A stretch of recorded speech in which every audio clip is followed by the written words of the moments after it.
রাসূলুল্লাহ সাল্লাল্লাহু আলাইহি ওয়াসাল্লাম বলেছেন, যে ব্যক্তি আল্লাহ ও আখিরাতের প্রতি ঈমান রাখে সে যেন ভালো কথা বলে অথবা নীরব থাকে।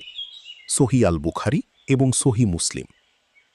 আমরা অনেক সময় না ভেবে এমন কথা বলে ফেলি যা অন্যের কষ্টের কারণ হয়, অথচ একটি সুন্দর কথা কারো মুখে হাসি ফোটাতে পারে এবং আল্লাহর কাছে সওয়াবের কারণ হতে পারে।